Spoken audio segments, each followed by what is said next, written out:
বাংলাদেশের বিজ্ঞানীরা বিভিন্ন চিন্তা ভাবনা করে এইরকম রোবট তৈরি করেছেন শুধুমাত্র ধানের কাজ করার জন্য। হ্যালো বন্ধুরা, কেমন আছেন? আশা করি সকলেই ভালো আছেন। তো বন্ধুরা, আবারও আপনাদেরকে হাসানোর জন্য নিয়ে হাজির হয়েছি অস্থির বাঙালি পর্ব। আজকের ভিডিওটা জবরদস্ত ফানি হতে চলেছে এবং ভিডিওর মাঝখানে এমন একটি ক্লিপস থাকবে যেটা দেখার পর আপনি আস্তে আস্তে অজ্ঞান হয়ে যাবেন। তাই বলছি ভিডিওটিকে স্কিপ না করে সম্পূর্ণরূপে দেখুন। তো বেশি কথা না বলে চলুন ভিডিও শুরু করা যাক। আসলে আমার বন্ধু প্রেমের ছাকা খেয়েছে, তাই তো আজকে বেকা হয়ে এরকম করে বিড়ি টান দিতেছে। हे प्रभु, हे हरि राम कृष्ण जगन्नाथ प्रेमानंद, ये क्या हुआ? साले का खोपड़ी तोड़ साले का। এই কাকুর কথা শুনে আমি 3 মিনিট পাগল আসছিলাম। আপনারাও শুনুন এবং পাগল হয়ে যান। মুরব্বীরা যা কইছে ওই কথাই সত্য। একটা কথা কইছে গেঞ্জাম লাগলি যে ধন নাই মেয়ে বন্দুক কান্দে, আরে এখন তাই বাস্তব হয়ে গেছে। দেখছো মহিলা পুলিশ ধন নাই বন্দুক কান্দে কইরা, আরে কথাগুলো কিন্তু বাস্তব, বুঝো না তো? খালি এই ইস্যু দাও আমার লাগে না। আমার বন্ধু গিয়েছিল বিয়ে করতে, তখন দেখুন তার শ্বশুর তাকে কিরকম করে জ্ঞান দিচ্ছে, আর এই জ্ঞানগুলো আপনারাও মনে রাখুন আর ভবিষ্যতে কাজে দেবে।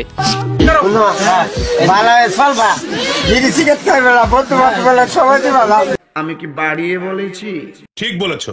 তুমি ঠিক শুধাও কেন? আমার বন্ধু যখন দীর্ঘদিন সিঙ্গেল থাকে এবং কোনো রকম করে একটা গার্লফ্রেন্ড পটিয়ে নেয়, তখন দেখুন গার্লফ্রেন্ডের উদ্দেশ্যে কিরকম করে কথা বলছেন। জানগো এ শীতের রাইতে খুব বেশি তোমারে মনে পড়ে। আই মেসু জান।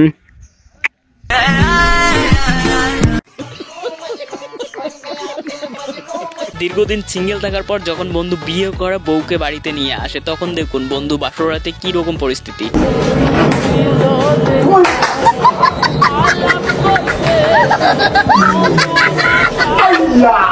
এটাও সম্ভব? আমার বন্ধু এবং গার্লফ্রেন্ডকে দেখুন কিরকম মানিয়েছে, অবশ্যই সেটা কমেন্ট করে জানান। মজা আয়া। ভাই সরকার বলছে 2টা বাচ্চা নেওয়ার জন্য। নিজের টাকায় বিয়ে করব, সরকারের কথাই কেন বাচ্চা একটা দুইটা নেব? ঠিক বলেছো। তুমি ঠিক শুধাও কেন?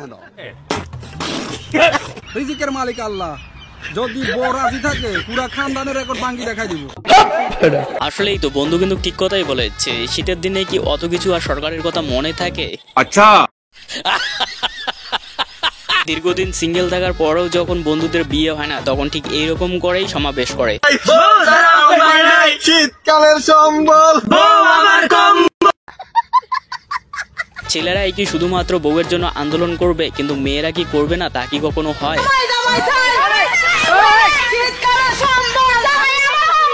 Oh my God! আমার বান্ধবীর পাগলামি থামানোর একমাত্র উপায় হচ্ছে জাস্ট একটা সেলফি তুললেই ব্যাস বান্ধবী সবকিছু ঠিক।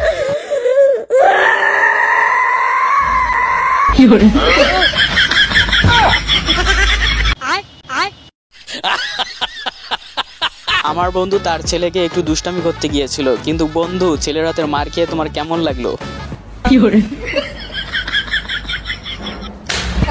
খতম।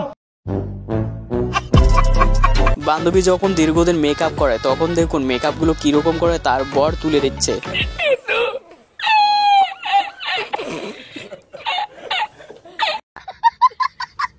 আমার বন্ধু যখন মঞ্চে উঠে ভাষণ দেয়, তখন ঠিক এরকম পরিস্থিতি হয়, একদিকে ভাষণ, একদিকে মান সম্মান ধরে টানাটানি।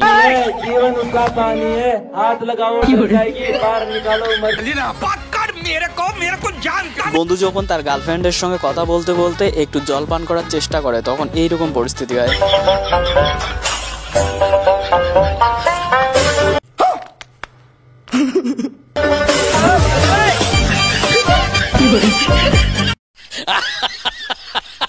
তো বন্ধুরা, ভিডিওটি আজকে এখানেই শেষ করছি। ভিডিওটি আপনার কেমন লেগেছে অবশ্যই কমেন্ট করে জানাবেন। আর হ্যাঁ, চ্যানেলে নতুন হলে চ্যানেলটি সাবস্ক্রাইব করতে ভুলবেন না। দেখা হবে পরবর্তী ভিডিওতে। ততক্ষণ পর্যন্ত ভালো থাকবেন, সুস্থ থাকবেন।